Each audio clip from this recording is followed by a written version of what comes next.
ที่ 25 มกราคมของทุกปีเป็นวันกองทัพไทยทางวัดพระธาตุปู่แก้วจามเทวีตำบลฮอดอำเภอฮอดจังหวัดเชียงใหม่รำลึกถึงบุญระลึกถึงคุณพระมหากษัตริย์ไทยผู้กอบกู้เอกราชขอเชิญชวนศาสนิกชนอุบาสกอุบาสิการ่วมรำลึกถึงคุณพระมหากษัตริย์ทุกพระองค์ที่กอบกู้เอกราชของชาติบ้านเมืองทางวัดพระธาตุอู่แก้วจามเทวีขอเชิญร่วมพิธีบวงสรวงบูรพมหากษัตริย์ณลานราชานุสาวรีย์พระนเรศวรมหาราชหลังเสาหลักเมืองฮอดพิสดารนครพิธีบวงสรวงเวลา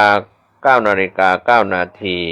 เวลา 11 นาฬิกาถวายภัตตาหารเพลแด่พระสงฆ์สามเณรและเรียนเชิญแขกผู้มีเกียรติร่วมรับประทานอาหารท่านที่จะร่วมบริจาคเป็นเจ้าภาพโรงทานข้าวน้ำโภชนาอาหารติดต่อและสอบถามรายละเอียดได้ที่พระสวัสดิตปัญโยประธานสงฆ์วัดพระธาตุอู่แก้วจามเทวี0616814944ติดต่อหนานมิ้น0805016382แอดมินเม0956960880ติดต่อแอดมินออม0972567938ฝ่ายงานประชาสัมพันธ์ท่านที่จะร่วมเป็นเจ้าภาพถวายดอกไม้ในการจัดงานบายสีและร่วมบุญบายสีติดต่อสอบถามและร่วมเป็นเจ้าภาพโรงทานและรายละเอียดต่างๆได้ทุกวันที่ 25 มกราคมของทุกปีเป็นวันกองทัพไทยมีความหมายพระสงฆ์นิกรชาวไทยทุกหมู่เราเชิญท่านร่วมงานในพิธีบวงสรวง 9:09 นาทีเป็นต้นไปณวัดพระธาตุอู่แก้วจามเทวีตำบลฮอดอำเภอฮอดจังหวัดเชียงใหม่ 25 มกราคม 2569 นี้โดยพร้อมเพรียงกัน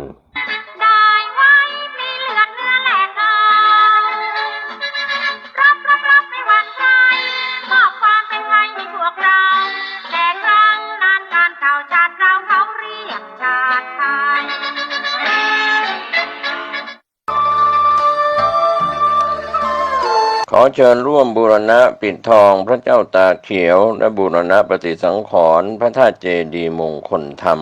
ณวัดบ้านเหล่าพระเจ้าตาเขียวตำบลบ้านเรือนอำเภอป่าซางจังหวัดลำพูนโดยมีพระครูภาวนาโสภิตฝ่ายวิปัสสนาท่านที่จะร่วมบุญบูรณะได้ที่บัญชีวัดบ้านเราพระเจ้าตาเขียวธนาคารธกส.เลขที่บัญชี020188714571ติดต่อสอบถามร่วมทำบุญได้ที่พระครูภาวนาโสภิตเจ้าอาวาสวัดบ้านเราพระเจ้าตาเขียวโทรศัพท์0969525159เชิญท่านร่วมบุญร่วมกุศลเดินทางไปที่วัดหรือทำบุญทางออนไลน์ผ่านธนาคารธกส.ได้ก็อนุโมทนาสาธุกับท่านที่จะได้บูรณะปฏิสังขรณ์พระธาตุเจดีย์และพระเจ้าตาเขียวได้บุญได้กุศลโดยทั่วหน้ากัน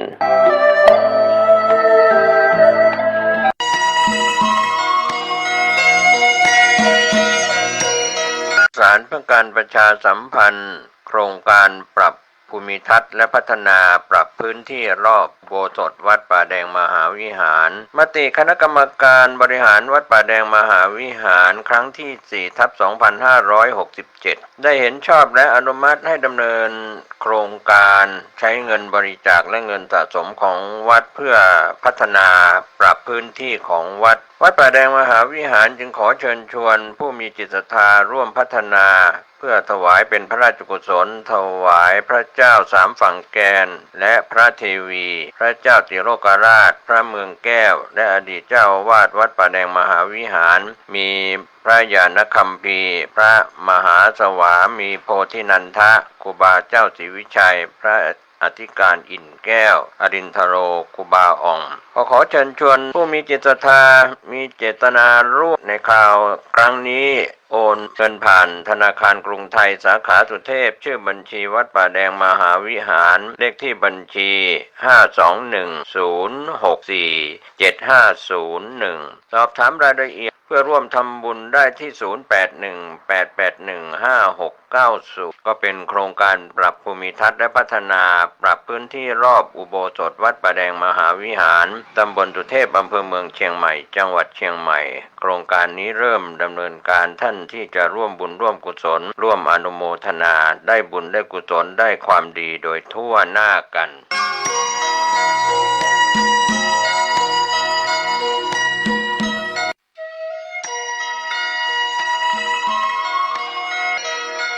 ข่าวสารเพื่อการประชาสัมพันธ์ขอเชิญชวนนักศีลนักบุญในคราวครั้งนี้นำปัจจัยบูรณวิหารเสาหน้าซุ้มประตูหน้าต่างทาสีรอบอาคารรูปปั้นพญานาคให้แล้วเสร็จต่อไปปัจจุบันมีพระครูประภัชชัยคุณเป็นเจ้าอาวาสวัดชัยสถานป่าเศร้าน้อยเจ้าคณะตำบลสันปุเรยเขต2ท่านสามารถติดต่อสอบถามรายละเอียดและร่วมทำบุญได้ที่0876572276 ณ วัดชัยสถานป่าเศร้าน้อยตำบลสันปุเรยอำเภอดอยสะเก็ดจังหวัดเชียงใหม่ได้บุญได้กุศลได้ความดีได้อนุโมทนาโดยทั่วหน้ากัน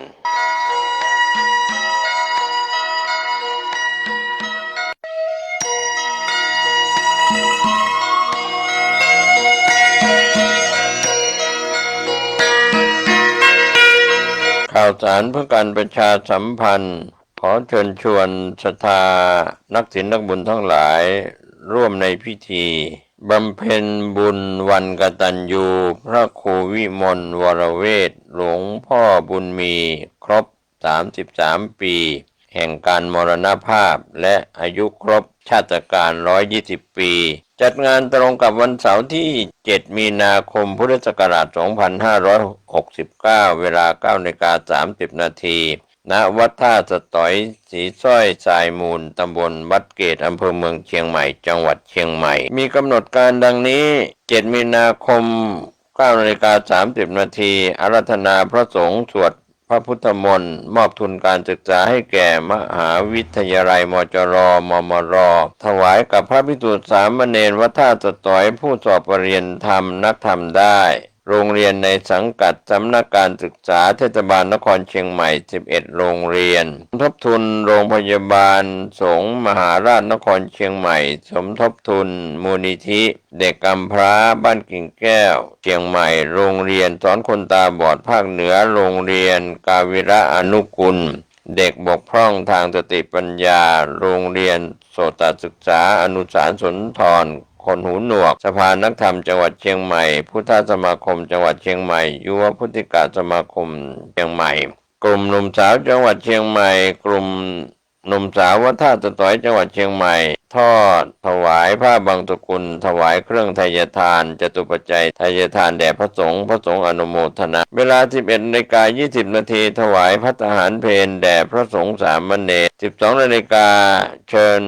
ท่านผู้ร่วมงานรับประทานอาหารท่านสามารถติดต่อสอบถามและร่วมทำบุญได้ที่พระอาจารย์พระมหาเกษมเขมาพินันโทเจ้าวาดวัดท่าสตอย0810249817ก็เป็นส่วนที่ท่านจะได้สอบถามและร่วมทำบุญเป็นเจ้าภาพขอเชิญท่านร่วมงานวันกตัญญูของวัดท่าสตอยโดยพร้อมเพรียงกัน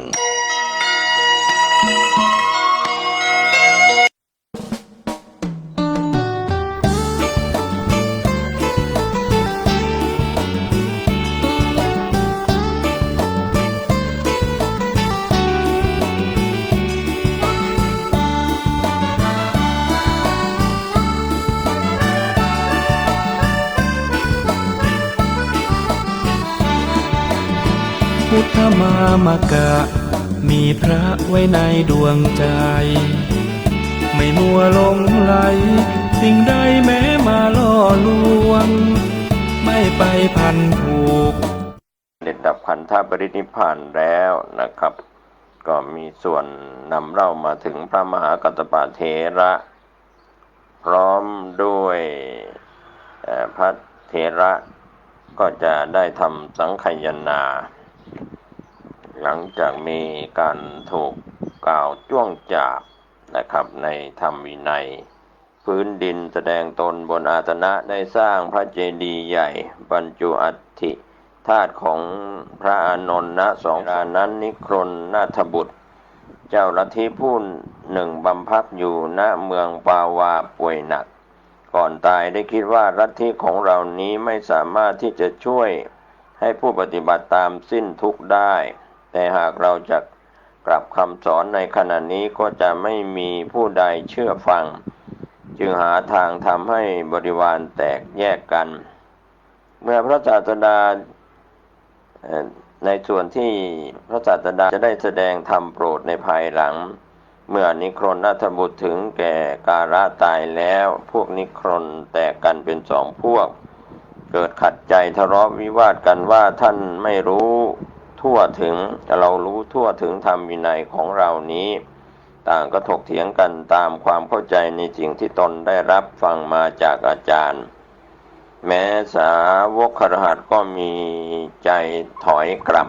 เห็นว่าธรรมวินัยที่นิครนนาถบุตรกล่าวสอนนั้นผิดให้รู้ผิด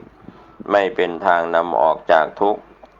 ไม่เป็นไปเพื่อความสงบไม่เป็นที่พึ่งอาศัยได้พระจุนทเถระนำความนั้นมาบอกกับพระอานนท์ทั้งสององค์จึงพากันไปกราบทูลความแก่พระศาสดาโดยคิดว่าเมื่อพระศาสดาปรินิพพานแล้วขอหมู่สงฆ์จงอย่าแตกแยกกันเช่นนี้เลยพระศาสดาตรัสว่าดูก่อนอานนท์ธรรมเราใดอันเราแสดงแล้วแก่เธอทั้งหลายด้วยความรู้ยิ่งสติปัฏฐานทั้งสี่สัมมาปัฏฐานทั้งสี่อิทธิบาทสี่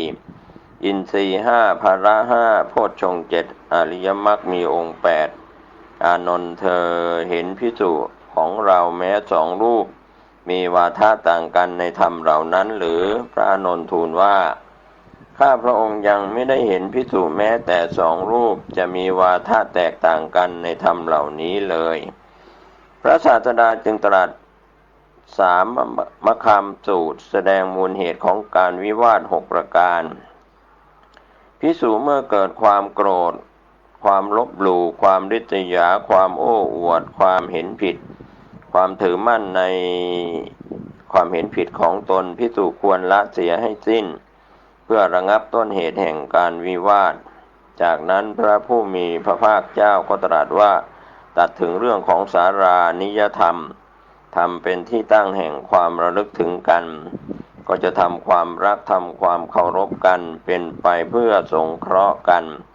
เพื่อไม่วิวาทกันเพื่อความพร้อมเพรียงกันเพื่อเป็นอันหนึ่งอันเดียวกัน6ประการตั้งกายกรรมมันประกอบด้วยเมตตาในเพื่อนภิกษุสามเณร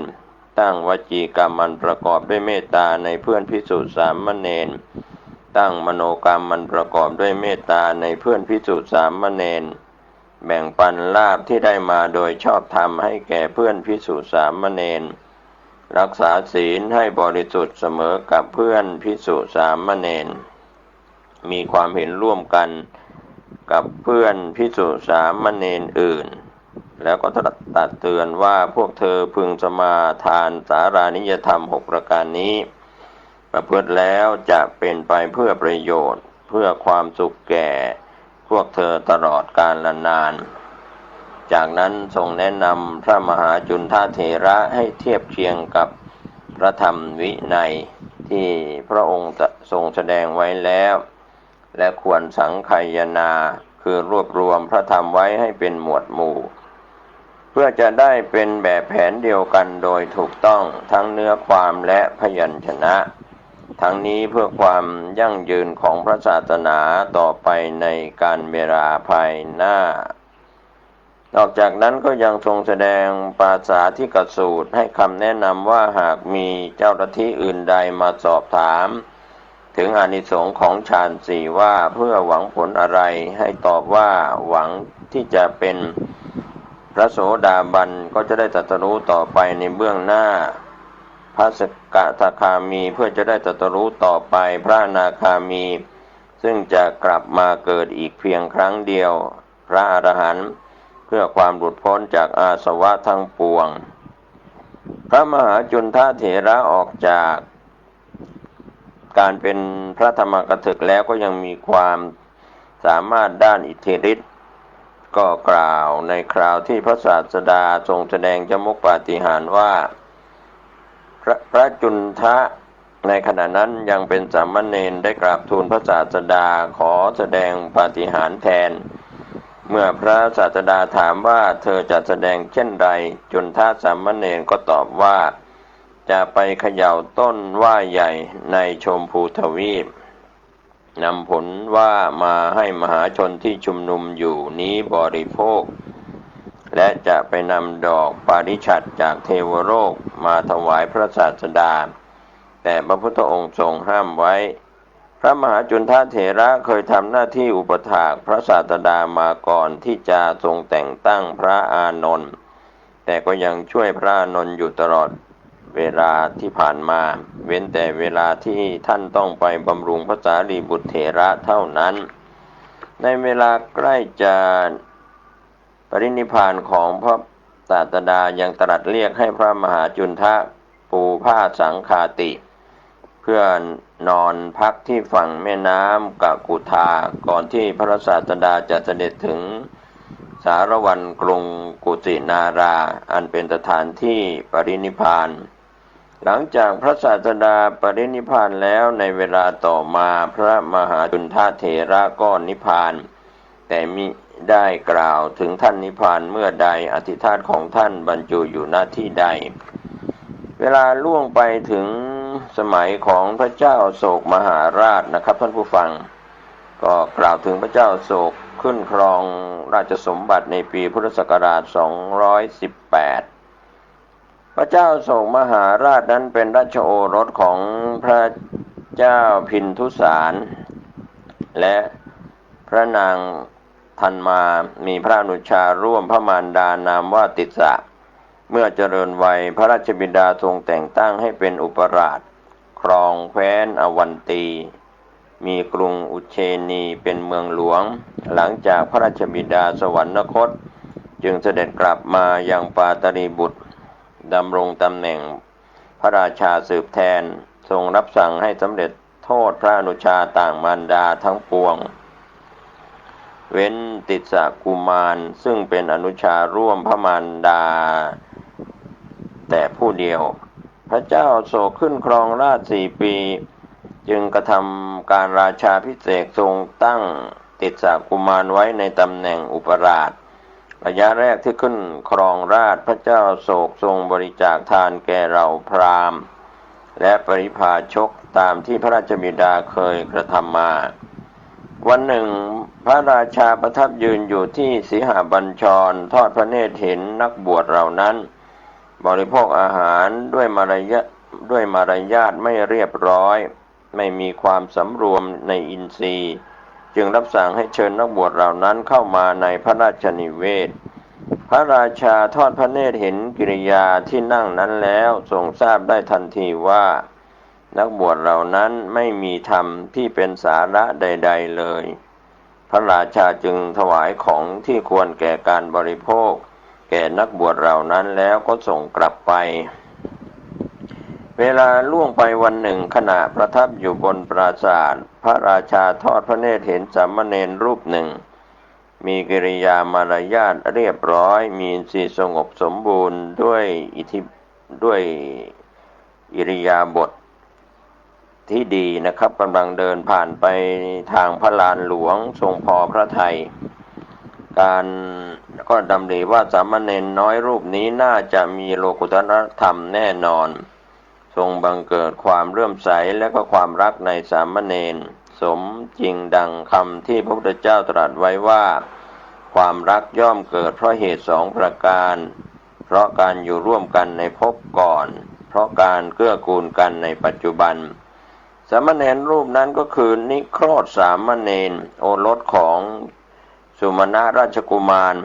ราชกบุตรเรียกว่าราชบุตรองค์โตของพระเจ้าพินทุสารกับพระนางสุมาณาที่พระเจ้าโศกสั่งประหารก่อนจะขึ้นครองราชย์พระมหาวรุณเถระให้บรรพชาเป็นสามเณรตั้งแต่อายุ7 ขวบจึงได้สำเร็จอรหัตผลในขณะที่กำลังปรงผมพระราชารับสั่งให้อมาตย์ไปนิมนต์สามเณรเข้ามาในพระราชนิเวศเพื่อถวายบิณฑบาตทรงน้อมถวายอาหารทุกชนิดที่เตรียมไว้สำหรับพระองค์สามเณรรับอาหารบิณฑบาตแต่พอยังอัตภาพให้เป็นไปในที่สุดของภัตกิจพระราชาตรัสถามว่าพ่อเณรรู้พระโอวาทที่พระศาสดาทรงประทานแก่พวกพ่อเณรบ้างไหมสามเณรตอบว่ามหาบพิตรอาตมาภาพย่อมรู้โดยบางส่วนเท่านั้นพระราชารับสั่งว่าพ่อเณรขอจงแสดงโอวาทในส่วนที่พ่อเณรรู้นั้นแก่โยมบ้างนิโครธสามเณรได้แสดงอปมาทวรรคซึ่งได้ถวายพระราชาว่าความไม่ประมาทเป็นทางไม่ตายความประมาทเป็นทางแห่งความตายพระราชาทรงพอพระทัยเกิดความเลื่อมใสอย่างยิ่งในสามเณ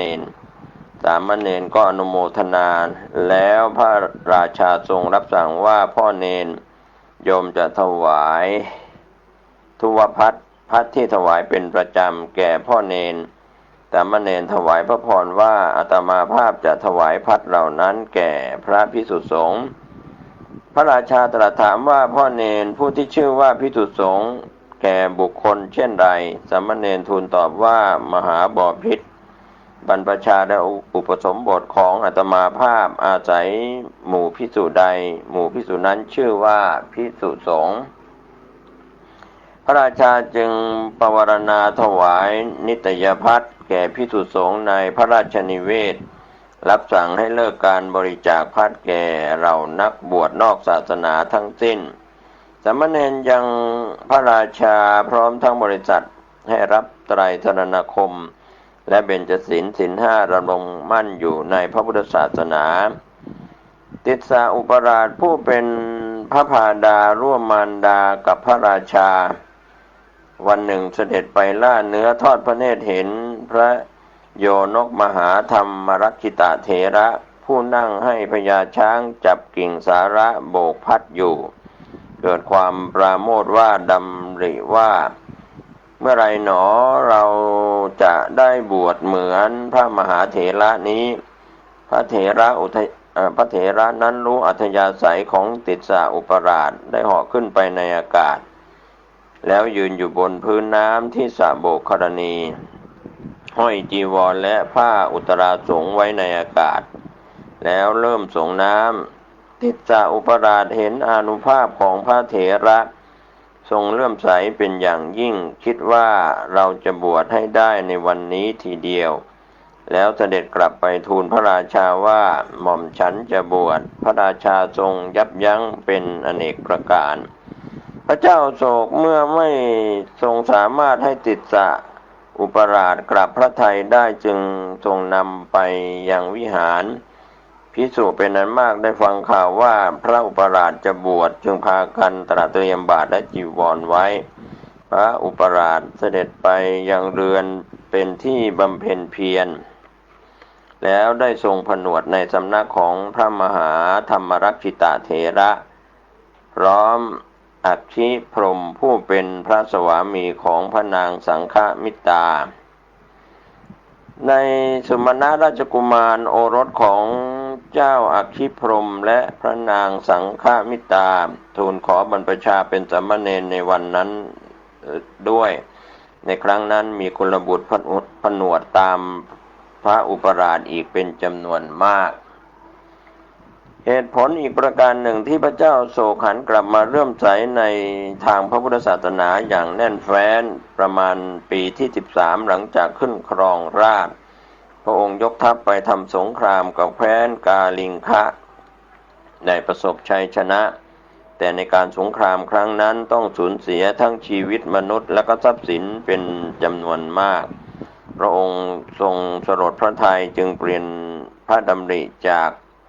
สังคามวิชัยการชนะด้วยสงครามเป็นธรรมวิชัยชนะด้วยธรรมคือชนะใจกันด้วยความดี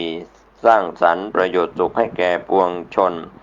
โดยทั่วไปอย่างกว้างขวางนะครับก็เป็นส่วนที่พระเจ้าอโศกทรงสร้างวัดและพระเจดีย์ซึ่งพระเจ้าอโศกมหาราชนั้นมีความเลื่อมใสในทางพระพุทธศาสนาเป็นอย่างยิ่งวันหนึ่งพระราชาทรงถวายมหาทานที่อโศการามตรัสถามปัญหาท่ามกลางภิกษุสงฆ์ว่าข้าแต่ท่านผู้เจริญชื่อว่าพระธรรมที่พระผู้มีพระภาคเจ้าทรงแสดงแล้วมีประมาณเท่าใดพระสงฆ์ถวายพระพรว่ามหาบพิตรชื่อว่าพระธรรมที่พระผู้มีพระภาคเจ้าทรงแสดงแล้วมี 84,000 พระธรรมขันธ์พระราชาเมื่อทราบว่าพระธรรมวินัยของพระพุทธเจ้ามี 84,000 พระธรรมขันธ์จึงรับสั่งว่าเราจะบูชาพระธรรมขันธ์แต่ละขันธ์ด้วยวิหารแต่ละหลังประดิษฐานไว้ทั่วชมพูทวีปพระเจ้าอโศกมหาราชจึงโปรดให้สร้างวิหารและเจดีย์ไว้ในนครต่างๆจนครบ 84,000 แห่งทั่วทั้งชมพูทวีปส่วนพระองค์เองก็ทรงสร้างมหาวิหารในเมืองปาตรีบุตรชื่ออโศการามก็มีพระอินทคุตตเถระผู้มีฤทธิ์มากมีอานุภาพมากสิ้นอาสวะแล้วเป็นผู้ดำเนินการก่อสร้างพระเถระได้ดูแลการก่อสร้างจนสำเร็จลงภายใน3 ปีเมื่อวิหารสร้างเสร็จแล้วพระราชาตรัสถามภิกษุสงฆ์ว่าโยมให้สร้างวิหาร 84,000 วิหารแล้วจะได้พระบรมธาตุจากไหนเล่าภิกษุสงฆ์ทูลว่าถวายพระพรพวกอาตมาภาพได้ฟังมาว่าสถานที่เก็บพระบรมธาตุมีอยู่ในกรุงราชคฤห์นี้แต่ไม่ทราบว่าอยู่ที่ไหนพระราชาจึงรับสั่งให้รื้อพระเจดีย์ในกรุงราชคฤห์ทั้งหมดก็ไม่พบทรงให้ทำพระเจดีย์คืนดีอย่างเดิมแล้วทรงพาบริษัท4มีภิกษุภิกษุณีบาศกบาติกาไปยังกรุงเวสาลีแม้ในที่นั้นก็หาไม่ได้เสด็จไปยังกรุงกบิลพัสเมืองปาวาเมืองกุสินาราเมืองอันละกปะเวททีปะในที่ทุกแห่งที่เสด็จไปหรือพระเจดีย์แล้วก็ไม่ได้พระบรมธาตุเลยจากนั้นได้เสด็จไปยังรามคามเหล่านาคในรามคามไม่ยอมให้รื้อพระเจดีย์ของตนคั้นทำเจดีย์เหล่านั้นให้คืนดีดังเดิมแล้วก็เสด็จกลับไปยังกรุงราชคฤห์นะครับก็เป็นเรื่องราวหลังพุทธปรินิพพานขององค์สมเด็จพระสัมมาสัมพุทธเจ้านำเสนอมาถึงเรื่องของพระเจ้าอโศกมหาราชยังไม่จบลงในหลังพุทธปรินิพพาน200 กว่าปีนะครับที่มีเรื่องราวที่นำเล่าต่อท่านผู้ฟังก็ติดตามในคราวหน้าขอทุกคนทุกท่านได้สร้างบุญบารมีเจริญรอยตามพระยุคลบาทขององค์สมเด็จพระสัมมาสัมพุทธเจ้าโชคดี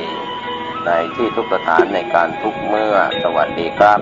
ท่านผู้ฟังที่เคารพในส่วนของการนำสารธรรมธรรมบรรยายจากพระอธิการบุญเป่งปิยธรรมโมเจ้าวาดวัดใหม่ห้วยทรายตำบลสุเทพอำเภอเมืองเชียงใหม่จังหวัดเชียงใหม่ท่านได้มีธรรมเมตตากล่าวธรรมบรรยายในรายการธรรมวันนี้ดังนี้ท่านผู้ฟังที่เคารพวันนี้ธรรมะเป็นธรรมะพื้นเมืองแสดงโดยพระอธิการบุญเป่งปิยธรรมโมเจ้าอาวาสวัดใหม่ห้วยทรายตำบลสุเทพอำเภอเมืองเชียงใหม่จังหวัดเชียงใหม่เชิญท่านผู้ฟังได้ติดตามรับฟังนะโมตัสสะภะคะวะโตอะระหะโตสัมมาสัมพุทธัสสะพุทธะอะติวันนันนะนาเพติอิทังกปิลวัตถุอุปาณิสายะ นิโคทาลาเมวิหาลันโตอโปคาวะลัตอาสังอาลัปนาภากเทสีสัทธาวะโหนายโกภะกวาอันว่าพระพุทธเจ้าแห่งเราตนมีนะตนเป็นนายนำหมู่สัตว์เข้าสู่อมตะมหาเนรปานเมื่อพระยังสถิตสำลานสลายยังเมืองกปิลวัตถุทลาสถานีเป็นนาติโคจัลละกามาจะละเดินนามบินธบาตยังลิยะบทตังสีเป็นไปในนิโคทารามแก้วอันตารามแล้วก็ปรากฏซึ่งกะลิยาอันตกลงมาแห่งฝนบกขลัมพัดเป็นเหตุแก่ญาติแก่ญาณพยาแล้วจริงปวัตติเตสนามหาเวสสันตละชาดกอันนานี้อันนามีคาถาบัตตนว่าพุทธสติวัลละวันนาเพอุปัฏนติอนิทานนะเหตุอาการอันนะพระพุทธเจ้าจักอันใดเทศนาผู้มีปัญญาเปิงรู้ดังนี้อันเตอพระพุทธเจ้าแห่งเรากันว่าดำมากันว่าดำลัดตัดพยาสัพปัญญูเป็นครูแก่โลกแล้วพระพันแผ่วก็ไปเทศนายังธรรมจักกับปวัตตนสูตรในป่าอิสิปตนะมิขันธายวันอันมีในเมืองพลานาสีออกวัดสาแล้วก็เข้าไปสู่เมืองราชกนครยังอยู่เสียงฤดูหนาวเจ้ากาลุทายีก็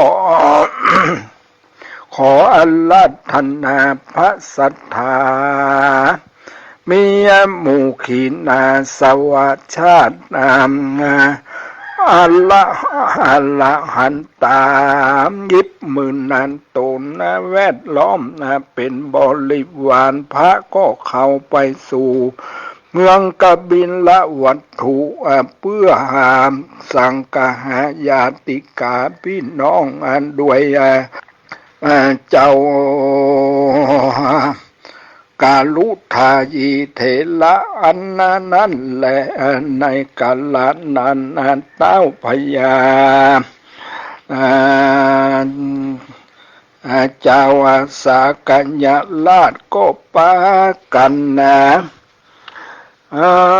ลีลาสุมนุมกันว่าเราจักได้หารเจ้าสิทธาตอันเป็นลูกอันหลานญาติกาอันประเสริฐแห่งเราแล้วเขาก็พิจารณา หาที่อยู่อันกวนกู้อันที่สำลานแห่งพระพุทธเจ้าก็แขวดกฎหมายว่าสวนอุทยานแห่งพญาตนป้ออันชื่อว่านิโคทาสัก งามอากะควรถูกเนื้อปึงใจว่าอันแล้วกันนะ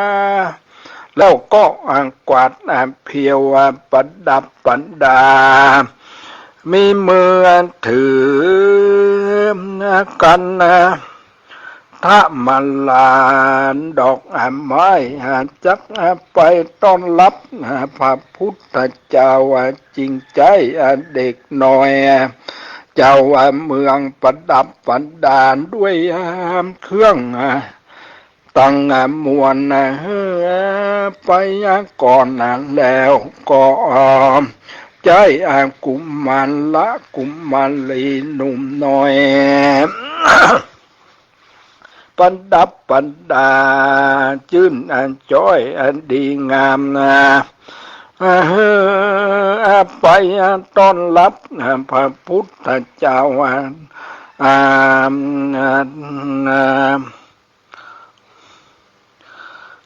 ถัดเด็กน้อยลูกเจ้าเมืองส่วนตนเต้าพญาตั้งหลายไปติไปเมื่อไปลูนปูจาด้วยขันทะมาลาดอกไม้แล้วนำพระพุทธเจ้าเข้าสู่นิโคทลามอันนั้นแลพระพุทธเจ้ามีหมู่อรหันตาแวดล้อมเป็นบริวารก็นั่งเหนืออาสนะอันเต้าพญาหากปูไว้ในนิโคทลามที่นั่นแลเต้าพญาสักกัญญาลาชมีมานะกัดดังแข็งด้วยเชื้อชาติมหาสมณตะราชลงมาจากกันว่าเจ้าสิทธาตุนี้ยังหนุ่มน้อย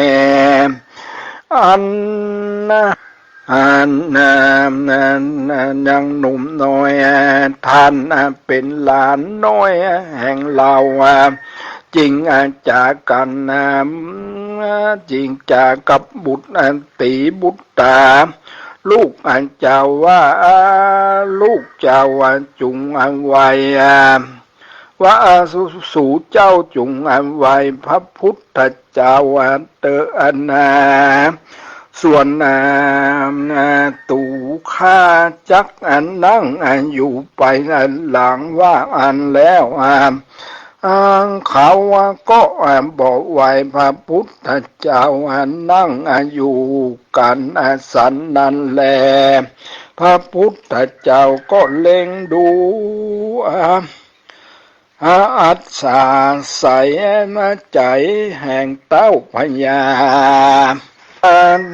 ตั้งหลายจริงลำเปิงในใจว่าญาติพี่น้อง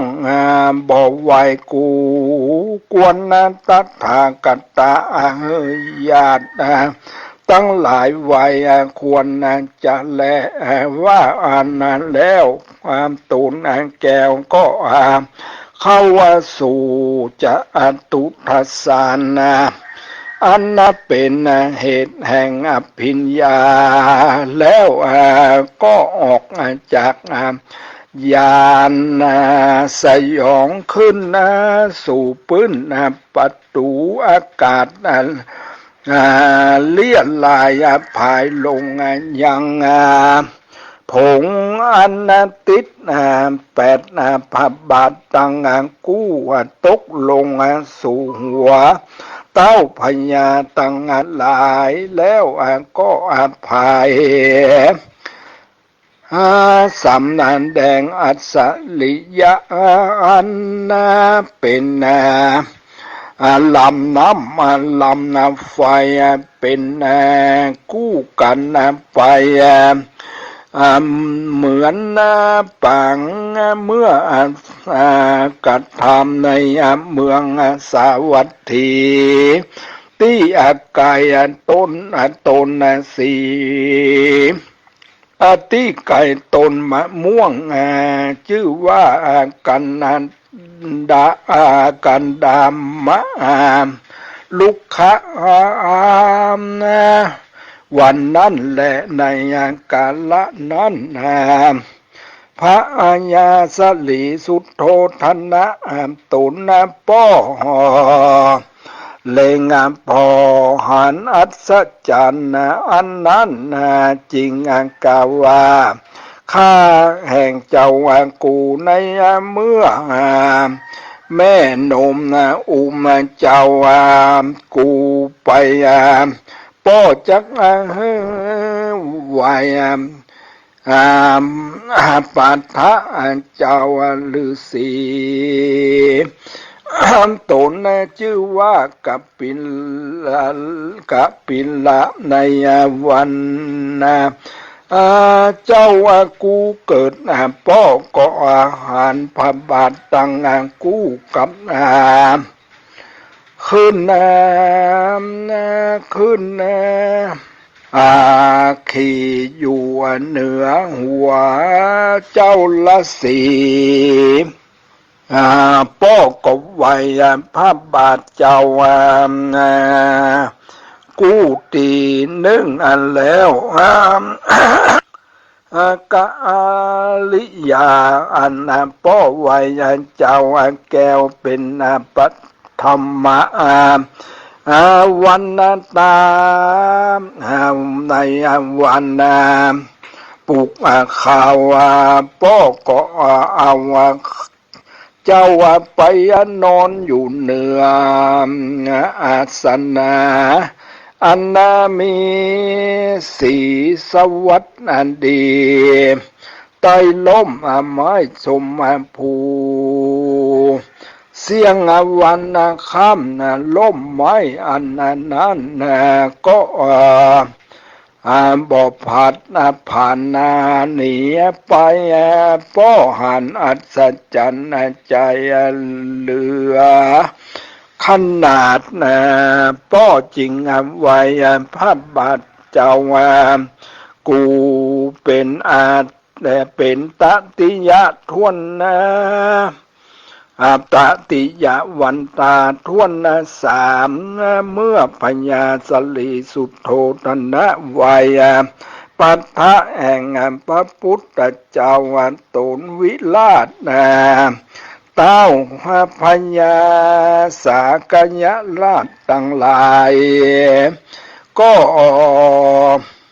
บ่สมัทธาอยู่ได้จริงไว้พระพุทธเจ้าเสียง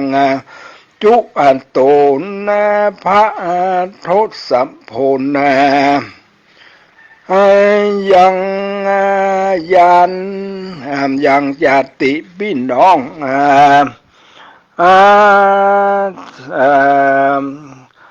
ห้องแถวเลือดอันเดียวมาจุมนุมกันในนิโคทารามบนน้อยเป็นยอดซอยจอมซอยญาติตั้งหลายส่วนว่าบริษัทมวลหมู่อันมาอยู่ที่อันนั้นก็ตั้งอยู่ในอารมณ์อันเดียวกันเพื่อจักฟังธรรมวันนั้นแหละในกาลนั้นตั้นในกาลนั้นหาฝนโซนเมฆทลาไหลหลังทางตกลงมาสะสูเป็นฝนบกคันลพัดอยู่ปุ่นอัศจรรย์น้ำฝนนั้นมีวันอัน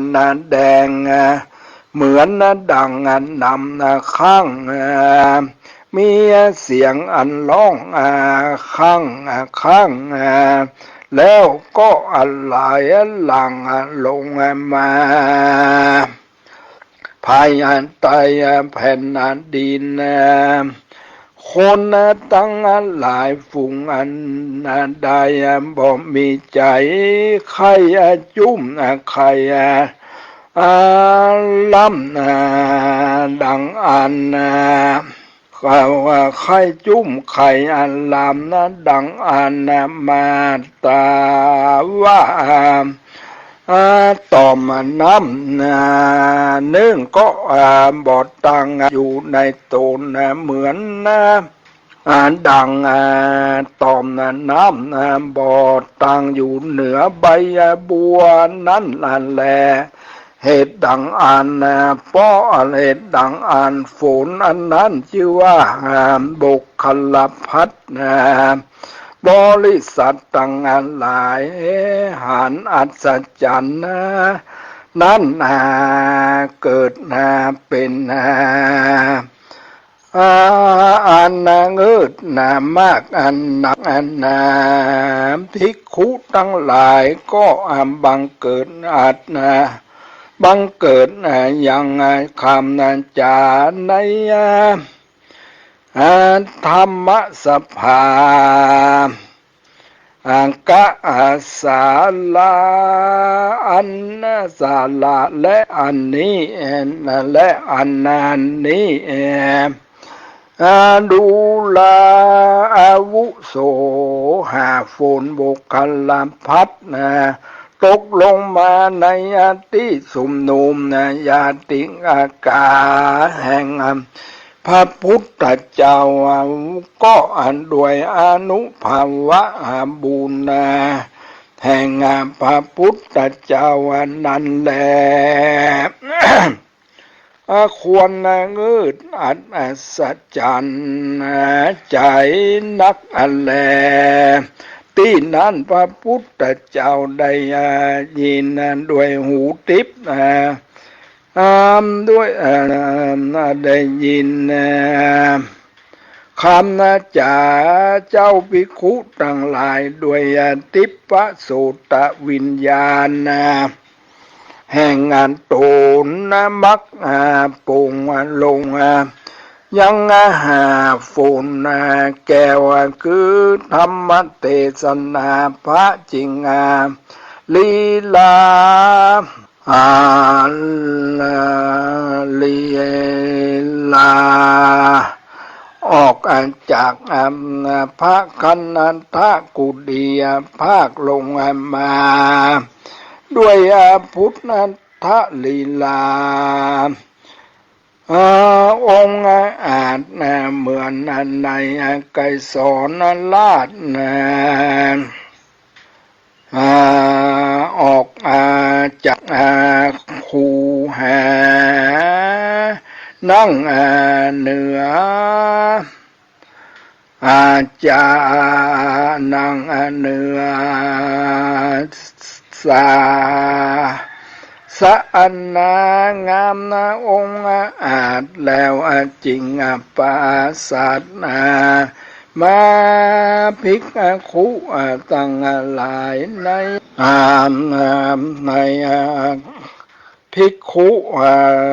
ภิกขเวดูลาภิกขุทั้งหลายตั้งหลายมาประชุมจุมนุมกันด้วยคาถาอันใดไปตันนั้นแล้วบัวละมวลพระตถากัตตะมาจวนต้านอันต่างหลายนั้นต้านต่างหลายนั้นจะเมื่อนั้นเจ้าภิกขุต่างหลายจริงขานว่าขานแด่พระพุทธเจ้าผู้อาคาตั้งหลายมาจุมนุมกันด้วยกันด้วยคำจาเรื่องอันนี้แล้วพระตุนแก้วสัพพัญญูกล่าวว่าดูลาภิกขุตั้งหลายหาฝนบุคลปัตต ตกลงมาในอติอสูตรจูมนุมญาติกัตตาติหนุ่มญาติกะตามกัลละกิริยาอันนั้นมาจริงนายมาอุคลปฏิจุมมนุมญาติกาพระตัทธากัตตะในอติในชาตินี้ชาติใน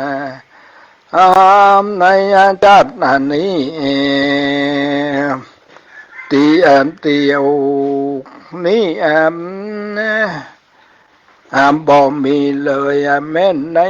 ชาติก่อนตันในจิตในชาติก่อนหาฝนบกขลับพัดก็ตกลงในญาติจุมนุมญาติกาพี่น้องพระตัทธากันตะบังปางเมื่อเป็นพญาเวสสันตละวันนั้นแลพระพุทธเจ้ากล่าวเต้านั้นแล้วตูนแก้วก็โออากาศอลาตนาขอภิกขุตั้งหลายจริงโยอัญชุลีไว้ว่าปันเตข้าแด่พระพุทธเจ้า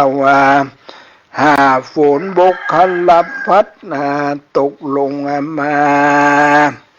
ในญาติชุมนุมญาติอากาแห่งเจ้ากูบ่หอนปรากฏแก่ผู้ปรากฏแก่ผู้ขาตั้งหลายขอเจ้ากู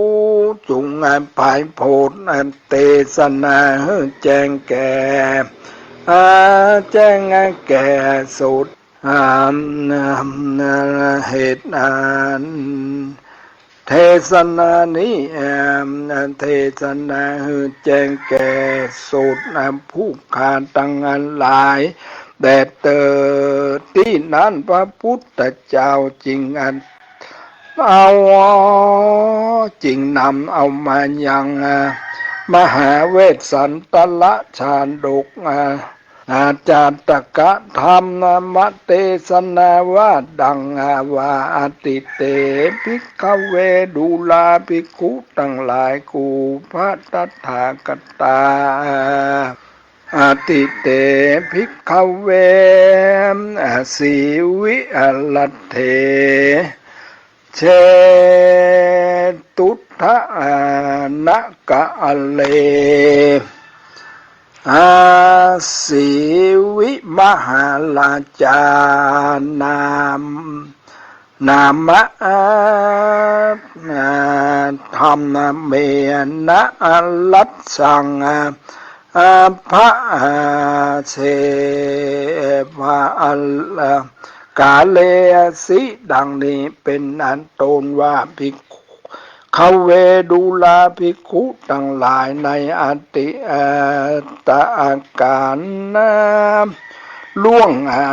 คามมาแล้วเสียงจินลการมีพญาตนหนึ่งชื่อว่าศรีวิราชมหาราชาสาตาจาเสวยราชการบ้านเมืองโดยชอบโดยราชธรรม10 ประการในเมืองเชตุตะละนครอันมีในเมืองในคงเขตเมืองศรีวิราชพญาตนนั้นหากอันใดหากใดลูกชายคนหนึ่งว่าสันอันสายยันราชกุมาร เมื่อนั้นถึงกาละกวนราชาพิเศษอันตาวอูเต้าเต้าบรมเอกอธิดาก็นำมาหายังราชธิดาลูกสาวพญามัทธราชโตชื่อว่าผุดสดีแล้วก็เวนคนราชสมบัติตั้งมวลแก่สันไสกุมารตั้งยังผุดสดีเป็นอักมเหสีแห่งสันใจยราชวันนั้นแหละที่นี่จักจะยังพระบุญเรืองสมปานมหาจยาราชตั้งหลายอนาปิตาธิราชแห่งพญาแห่งพระเจ้าวิปัสสิเสวยราชการบ้านเมืองชื่อพันธมตินกรในเมื่อพระเจ้าวิปัสสีอาศัยพันธุมตินกรเป็นที่โคจรคามสำลานนั้นด้วยอิริยาบถตั้งสี่ก็ในที่ป่าจือมิขทายวันอันเป็นที่อภัยแก่เนื้อตั้งหลายดังยามนั้นมีพญาตุนนึงก็ใจมายังตกมายังดอกไม้กวนนางกามได้แสนคามกันกัดแก่นจันแดงแก่ลูกสาวพญาจมปูมติผู้ปี้และดอกไม้คำนั้นแก่นางผู้น้อง2 ปีน้องจริงจากกันว่าสันนี้เล่าวันตั้ง2บอกควรบริโภคบรรณาการอันนี้ควรเอาไปปูชาพระพุทธเจ้าก็บอกแก่พญาตนป้อพญาเจ้าก็ว่าดีราชธิดาตนพี่ก็บดแก่นจันแดงนี่ออก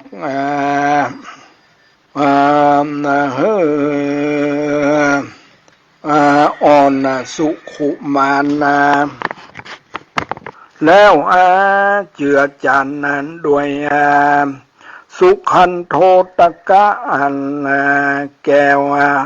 ส่วนราชธิดาผู้น้อง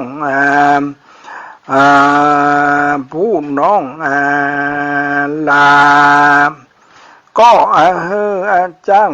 คำผู้สลัดแต่งแปลงเป็นดอกไม้คำแล้วนาง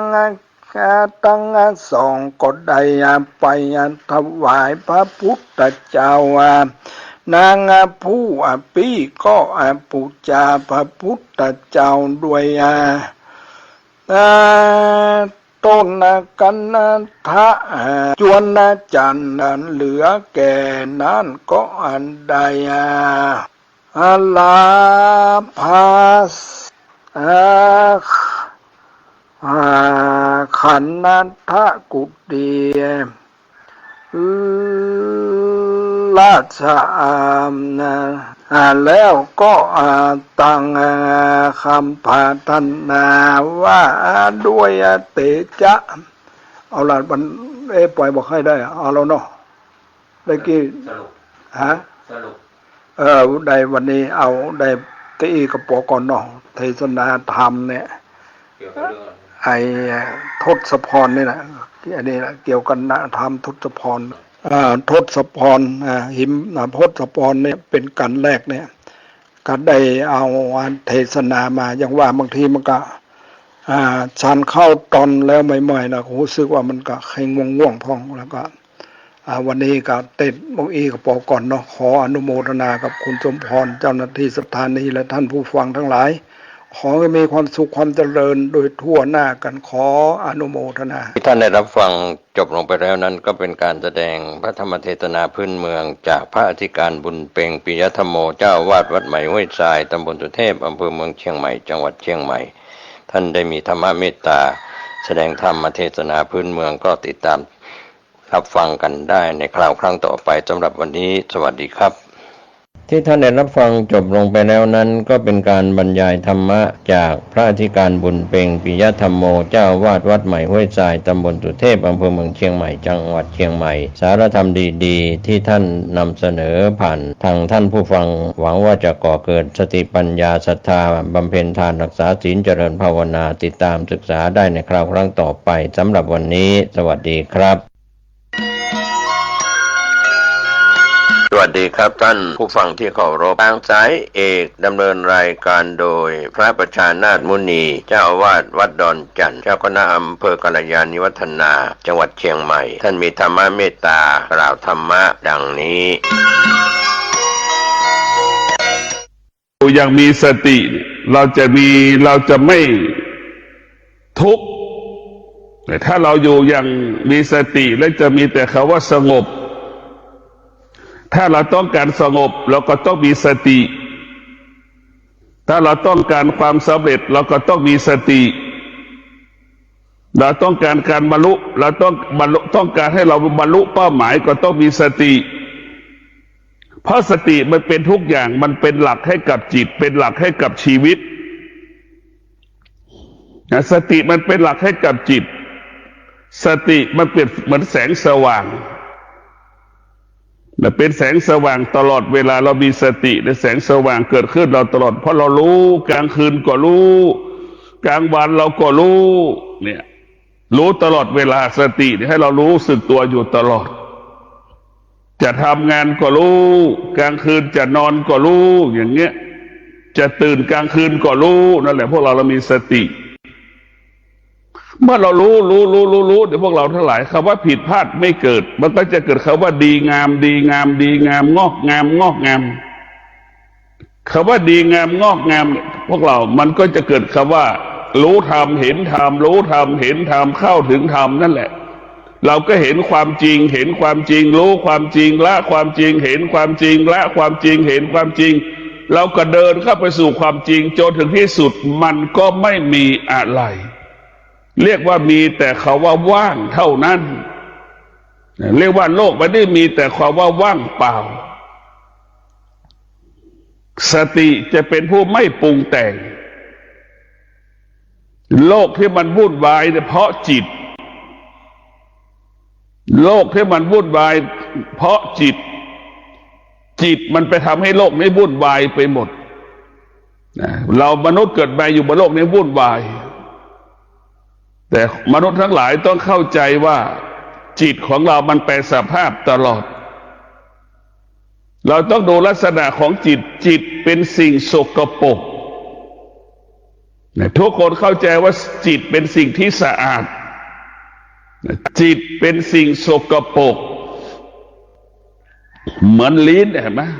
เหมือนลิ้นเสือนะเหมือนเสือที่มันกินงัวนั่นแหละเห็นไหม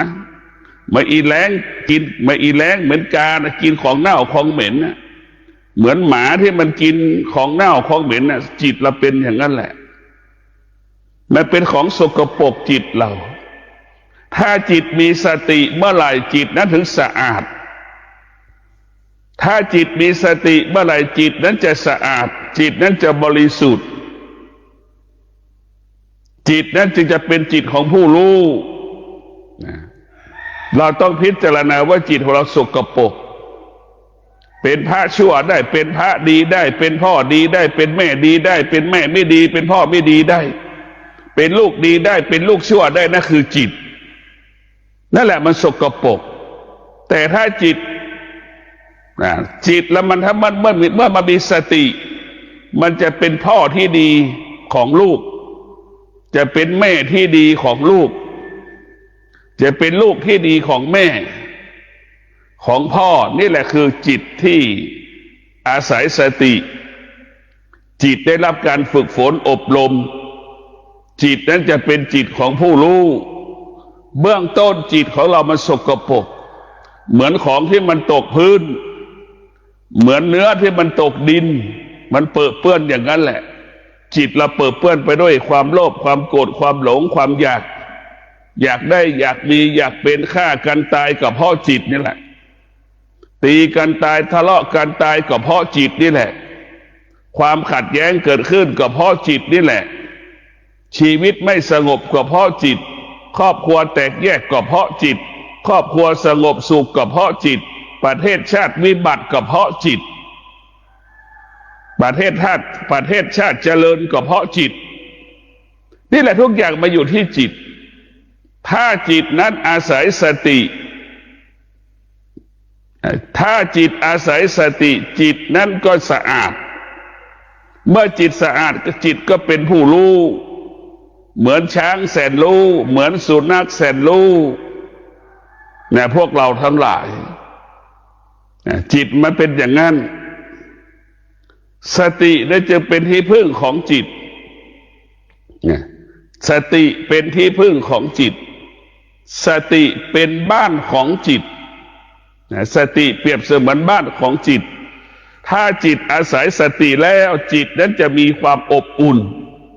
จิตนั้นจะอบอุ่นจิตนั้นจะได้สัมผัสกับพระธรรมรู้ว่าพระธรรมนี่แหละเป็นสิ่งที่อบอุ่นที่สุดพระธรรมนี่เป็นสิ่งที่เขาให้มีจิตนั้นมีความสุขที่สุดเนี่ยพวกเราทั้งหลายทุกวันนี้จิตไปอาศัยความคิดเหมือนไปเช่าหอพักเขาอยู่นั่นแหละอยู่แล้วไม่อบอุ่นอยู่แล้วไม่อบอุ่นสิ้นเดือนมาแล้วก็ทุกข์ใจไม่มีเงินที่จะไปให้ค่าเช่าหอพักเขาอีกนั่นแหละพวกเราทั้งหลายอะไรที่อาศัยเขาได้มันลำบากถ้าจิตไปอาศัยความคิดเนี่ยจะเป็นทุกข์และก็ทรมานกายและจิตหากจิตอาศัยสติเมื่อไหร่สติเปรียบเสมือนบ้านอยู่แล้วมีความสุขบ้านหลังนั้นอุดมสมบูรณ์ไปด้วยเครื่องอุปโภคบริโภคอุดมสมบูรณ์ไปด้วยเครื่องปัจจัยสี่เครื่องอำนวยความสะดวกทุกอย่างนั่นแหละพวกเราทั้งหลายไม่อดไม่อยากไม่ลำบากถ้าจิตอาศัยสติจิตนั้นจะเจริญยิ่งขึ้นไปจิตนั้นจะสมดุลสมบูรณ์ยิ่งขึ้นไปนะพวกเราทั้งหลายเราต้องพิจารณาว่าสติมันเป็นหลักให้กับจิตแต่ถ้าเราเอาจิตไปไว้กับสติเราก็ชีวิตเราก็จะเจริญงอกงามครอบครัวก็อบอุ่นแต่ทุกคนเข้าใจพ่อแม่เอาจิตไว้กับสติลูกเอาจิตไว้กับสติครอบครัวนั้นจะอบอุ่นมีความสุขถ้าครอบครัวไหนเอาจิตไปไว้กับความคิดแม่อาศัยความคิดพ่ออาศัยความคิดลูกอาศัยความคิดขัดแย้งแตกแยกกันเถียงกันไม่จบไม่สิ้นพวกเราทั้งหลายเพราะจิตอยู่กับความไม่เป็นจริงความคิดนะสร้างความขัดแย้งแตกแยกในตัวมันเองนะสตินี่มันจะให้ความเคารพกันเช่นจิตจะให้ความเคารพกับสติจะให้เกียรติสติ เหมือนลูกให้เกียรติพ่อแม่นั่นแหละแต่พวกเราทั้งหลายสติอยู่กับความเป็นจริงสติอยู่กับความเป็นจริงเมื่อจิตได้รับการฝึกฝนอบรมจิตแล้วก็จะต้องอาศัยความจริงอาศัยความจริงก็คือละความสุขไปละความสุขไปแสวงหาความสงบเห็นไหมความสุขมันก็เป็นความจริงอยู่ละความสุขไปแสวงหาความสงบซึ่งความสงบเป็นความสุขสูงสุดของมนุษย์ทั่วไปความสุขเป็นความสุขเป็นความสุขขั้นต่ำของมนุษย์แต่ความสงบเป็นความสุขขั้นสูงของมนุษย์พวกเราทั้งหลายชาวบ้านเนี่ยได้พบความสงบถือว่าประเสริฐแล้วชาตินี้พวกเราทั้งหลายถ้าชาวบ้านได้พบความสงบชาวบ้านจะหลงไหลความสงบทุกคนก็จะทิ้งความสุขทุกคนก็จะละความสุขหมดทุกวันนี้เราไม่ได้เราอยู่กับความเห็นแต่ความสุขรู้แต่ความสุขเราก็หลงความสุขติดในความสุขเราไม่ได้พบความสงบที่แท้จริงของจิตของจริงที่แท้จริงเพราะฉะนั้นเรามาฝึกจิตอบรมจิตแล้วจิตมันจะอยู่กับความเป็นจริงจิตที่จะเอาความสงบมาเป็นหลักความสงบเปรียบเสมือนอาหารที่มีคุณค่าทางโภชนาการนั่นแหละพวกเราทั้งหลายความสุขเป็นเหมือนอาหารที่มันเป็นพิษอาหารที่มันเป็นโทษกินแล้วก่อโทษก่อต่อร่างกายความสงบเป็นอาหารกินแล้วก่อเกิดประโยชน์ต่อร่างกายของเรามันแตกต่างกันเพราะความสงบมันเกิดขึ้นที่กายกับมันเกิดขึ้นที่กายเกิดขึ้นที่จิตส่วนความสุขนั้นอยู่นอกกายอยู่นอกจิตความสงบอยู่ในกายอยู่ในจิตคนละตัวนะพวกเราทั้งหลายสุขของชาวโลกสุขของชาวบ้านคือสุขนอกกายไปอาศัยพ่อไปอาศัยแม่ไปอาศัยสามีไปอาศัยภรรยาไปอาศัยลูกจ้างนายจ้างไปอาศัยสิ่งอื่นๆสถานที่อื่นๆวัตถุสิ่งของอื่นๆเพิ่งเป็นของนอกกายนั่นคือจิตที่เป็นจิตที่มันเป็น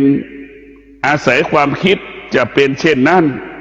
ถ้าจิตอาศัยสติก็อยู่เอากายเป็นหลักมันอยู่ที่กายสุขมันก็อยู่ที่กายจิตมันก็อยู่ที่กายสุขก็อยู่ที่จิตทุกข์ก็อยู่ที่จิตเพราะจิตกับกายมันต้องอาศัยกันแต่ทุกวันเราเอาจิตออกจากกายจึงไปอาศัยสามีจึงไปอาศัยภรรยาจึงไปอาศัยลูกจิตไปอาศัยสิ่งเหล่านี้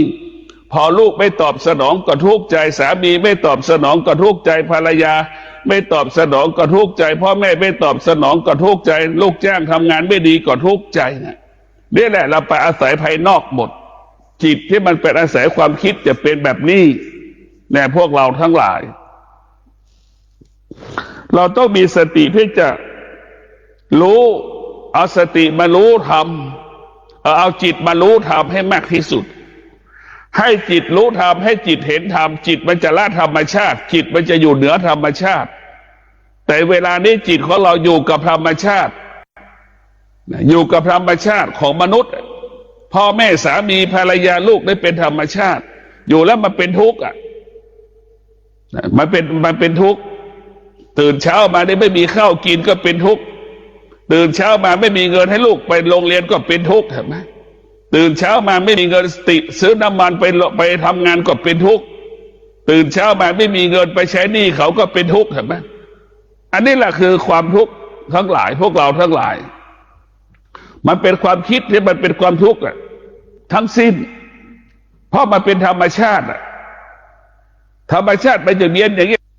ทั้งปีทั้งชาติมีเงินก็ทุกข์ไม่มีเงินก็ทุกข์นี่คือธรรมชาติของมนุษย์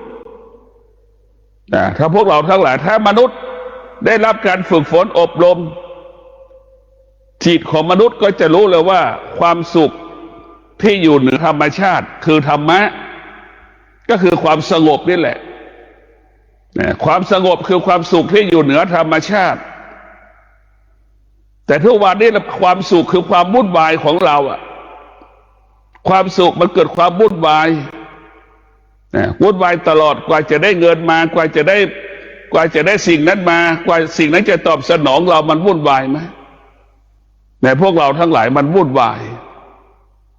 อะไรที่เราไปอาศัยมันนอกอะไรที่เป็นของนอกกายนะเป็นทุกข์ทั้งสิ้นอะไรที่อยู่ในกายนะมันยังควบคุมได้อยู่เพราะมันอยู่ในกายอยู่ในจิตแม้กระทั่งความเจ็บป่วยเกิดขึ้นในกายเรานี่จิตที่มันเป็นจิตผู้รู้มันก็จะอยู่ได้มันก็จะไม่เกิดอาการจะไม่เกิดอาการไม่สำแดงอาการแต่มันรู้ว่าเจ็บป่วยเป็นของธรรมดาจิตก็จะไม่ปรุงแต่งความเจ็บป่วยจิตก็จะไม่รู้สึกว่ามันจะตายจิตก็จะมีความพร้อมที่จะตายจิตมีความพร้อมที่อยู่กับความเจ็บปวดจิตพร้อมที่จะอยู่กับความตายที่มันกำลังจะปรากฏเนี่ยนี่คือจิตที่มันได้อยู่กับสติแล้วว่าจิตมันจะอยู่กับความเป็นจริงของกายในเมื่อไหร่นี่คือมันจะเข้าใจความเป็นจริงของชีวิตแต่ถ้าจิต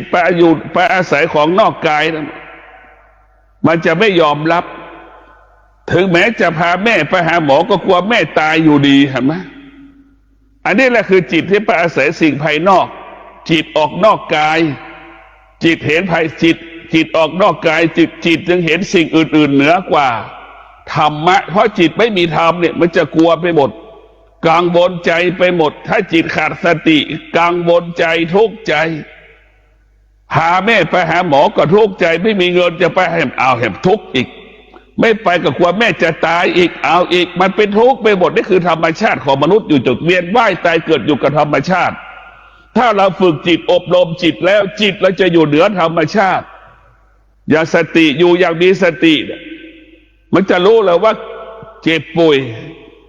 ไม่เจ็บไม่ป่วยก็ตายจะเจ็บป่วยก็ตายจะรักษาก็โรคภัยไข้เจ็บมันก็หายไม่รักษามันก็หายอย่างนี้ไปหาหมอมันก็หายไม่ไปหาหมอมันก็หายจะไปหาหมอมันก็ตายไม่ไปหาหมอมันก็ตายนี่แหละคือสติอยู่อย่างมีสติไม่จะรู้ความเป็นจริงแบบนี้แต่ถ้าเอาจิตไปอยู่กับความคิดมันก็ไปอาศัยหมอหมดเมื่อไปอาศัยหมอก็ต้องไปอาศัยสิ่งปัจจัยภายนอกท้ายสุดก็เป็นทุกข์ทรมานลำบากกันหมดท้ายสุดแม่ก็รักษาหมอไม่ท้ายสุดหมอก็รักษาแม่ไม่ได้ท้ายสุดแม่ก็ตายพ่อก็ตายเพราะหมอไม่สามารถรักษาได้ร่างกายเราเป็นสิ่งควบคุมไม่ได้พอพ่อแม่ตายก็ร้องไห้เสียใจอีก3 วัน7 วัน1 ปี 2 ปีพ่อแม่ตายก็ขัดแย้งกับพี่น้องกันอีกคนหนึ่งออกคนหนึ่งไม่ออกเงินอีกเถียงอีกขัดแย้งกันอีกนั่นแหละคือจิตที่ไปอาศัยภายนอกมันจะเป็นแบบนี้แต่จิตถ้ามีสติอยู่อย่างมีสตินั้นใครจะออกเงินไม่ออกเงินไม่สนใจลูกคนไหนมีสตางค์ลูกคนไหนมีความพร้อมลูกคนไหนมีสติจะมีความพร้อมให้กับพ่อกับแม่พาพ่อแม่ไปรักษาหมอโรงพยาบาลพี่น้องคนไหนจะออกไม่ออกคนนั้นไม่คนนั้นไหนจะไปไม่ไปมันจะไม่สนใจเพราะถ้าจิตที่มีสติจะอยู่กับความเป็นจริงเราทำเราได้สิ่งที่เราต้องทำก็คือทำกับพ่อกับแม่สิ่งที่เราต้องรู้ก็รู้เรื่องพ่อเรื่องแม่เจ็บป่วยต้องดูแลพยาบาลรักษานี่คือความจริงของพวกลูกที่มีสติจะอยู่กับความเป็นจริงอันนี้แหละพวกเราทั้งหลายอยู่อย่างมีสติอยู่กับความเป็นจริงลูกที่มีสติก็จะมีความพร้อมต้อนรับดูแลพ่อแม่ยามที่พ่อแม่ปกติและพ่อแม่ผิดปกติก็คือเจ็บป่วยแก่เนี่ยยามแก่ก็ดียามเจ็บก็ดีมีความพร้อมไปหาหมอเอาใจพ่อแม่ดูแลพ่อแม่ด้วยคำพูดด้วยกายพ่อแม่จะรู้แล้วว่าลูกคนไหนต้อนรับแม่ด้วยจิตจิตมันจึงรู้จิตนะพวกเราทั้งหลายธรรมชาติมันจะรู้เรื่องธรรมชาตินะพวกเราต้องรู้เลยลูกคนไหนแกล้งทำลูกคนไหนทำได้เต็มร้อยลูกคนไหนทำไม่เต็มร้อยแม่จะรู้พ่อจะรู้นะพ่อจะรู้ดีแม่จะรู้ดีจิตมันจึงสื่อกันนะพวกเราทั้งหลายสติลูกที่มีสติลูกอยู่อย่างมีสติมีความพร้อมต้อนรับแม่ปกติก็ดูแลแม่ตอนที่แม่ผิดปกติเจ็บป่วยก็มีความพร้อมที่จะดูแลแม่ถึงแม้ไม่มีเงินไปก็ดูแลแม่อย่างดีโดยใช้กายของตนเองใช้จิตของตนเองเป็นหมอเป็นพยาบาลใช้จิตตนเองเป็นยา ใช้จิตจะได้เป็นแทนยาทุกอย่างอยู่ที่จิตเราใช้จิตรักษาด้วยคำพูดด้วยกิริยาอาการที่เราแสดงมันจะไม่เกิดอาการน้อยใจเสียใจจิตถ้ามีสติมันจะไม่เกิดอาการน้อยใจเสียใจมันจะอยู่กับความจริงเท่านั้นดีใจที่ดูแลมันจะมีความสุขจิตให้ขัดจิตไปอาศัยความคิดอยู่กับความไม่เป็นจริงทุกข์ใจตลอดไม่มีเงินไม่รักแม่ก็ที่มันไปอาศัยความคิดมันจะอยู่กับความไม่เป็นจริงตลอดเวลาเพราะพวกเราคนทุกคนต้องอยู่อย่างสติและพวกเราจะสงบสุขจะพบแต่คำว่าสงบสุขคำนี้เป็นสิ่งที่ทุกคนเข้าไม่กว่าความสุขเป็นล้านเท่าความสุขมันจะเทียบความสงบสุขไม่ได้ความสุขเป็นสิ่งสกปรกความสงบสุขเป็นสิ่งที่สะอาดเนี่ยพวกเราทั้งหลายเหมือนผ้าเปื้อนไปด้วยน้ำแกงนั่นแหละเหมือนผ้าขาวที่ถูพื้นโต๊ะอาหารนั่นแหละความสุขเปรียบเสมือนนั่นแหละคือว่าความสงบสุขโอ้ยมันเป็นสิ่งที่ประเสริฐที่สุดชีวิตเราจะมีค่าตอนจิตเราสงบสุขนี่แหละชีวิตเราตอนเราสงบสุขจิตเราหมดค่าเมื่อจิตเราไปเสวยความสุขเมื่อจิตไปอาศัยความสุขจิตเราจะหมดค่าสุขเป็นผู้เบียดเบียนได้มาซึ่งคำว่าภรรยาของเราการได้มาซึ่งสามีของเราเนี่ยมันเบียดเบียนกันไหมนึกดูกันแล้วกันมันเบียดเบียนกันไหมทำให้แก่ก่อนเวลากำหนดเจ็บก่อนเวลากำหนดทำให้ตายก่อนเวลากำหนดก็เพราะเราเป็นคำว่าสามีคำว่าภรรยาเป็นผู้เบียดเบียนซึ่งกันและกันมันจึงทำให้เรานั้นเป็นทุกข์สุขนี่แหละเป็นผู้เบียดเบียนความสุขนั้นเป็นเรื่องประเพณีวัฒนธรรมเป็นเรื่องของคำพูดแต่ความเป็นจริงมันเบียดเบียนชีวิตเรามันเบียดเบียนชีวิตเราดังสามีเป็นผู้รับผิดชอบค่าใช้จ่ายอย่างเนี้ยสามีไม่มีความสามารถจะดูแลภรรยาดีขึ้นใช่ไหมความทุกข์ไม่มีความภรรยาตัวเองได้เนี่ยมันเกิดความทุกข์เห็นไหมเนี่ยภรรยาก็ทิ้งสามีเห็นไหมตายฆ่าตัวตายบวชเป็นบ้างก็เพราะอย่างนี้แหละพวกเราทั้งหลายจิตมันคือความสุขมันบ่อนทำลายชีวิตเรามันเป็นอย่างนี้มันไม่จบไม่สิ้นมันเป็นอย่างนี้กันหมดเนี่ยพวกเราต้องพิจารณาความสงบสุขนั้นมันไปกับจิตมีแต่ความจิตมันสงบมีแต่กายสงบแค่นี้แหละไม่มีอะไรมากไม่มากเรื่องแล้วว่าคนที่มีจิตสงบไม่มากเรื่องไม่มีสิ่งนั้นไม่มีสิ่งนี้ไม่เห็นสิ่งนั้นไม่เห็นสิ่งนี้เหนือกว่าชีวิตไม่เห็นเหนือกว่าความสงบสุขไอ้คนที่มีความสุขเห็นสิ่งอื่นอีกเหนือกว่าความสุขที่เองมีอยู่อีกมีรถแล้วก็อยากจะเปลี่ยนรถใหม่อีกมันไม่มีที่สิ้นสุดแต่ละจิตที่มันอาศัยความคิดมันไม่มีที่สิ้นสุดในพวกเรามันเป็นความสุขที่ทำลายทุกอย่างมันทำลายชีวิตเราต้องพิจารณาดูผู้เป็นสามีผู้เป็นภรรยาการเป็นสามีเป็นเบียดเบียนเราจริงหรือไม่ภรรยาเป็นผู้เบียดเบียนเราจริงหรือไม่ภรรยาของเราเป็นศัตรูของสามีจริงหรือไม่ระหว่างสามีภรรยาอันไหนเป็นของหอมอันไหนเป็นของเหม็นอันไหนมากกว่าการพิจารณาดูในพวกเราทั้งหลายพิจารณาดูว่าสามีเป็นของหอมหรือของเหม็นภรรยาเช่นเดียวเป็นของหอมของเหม็นบ้างให้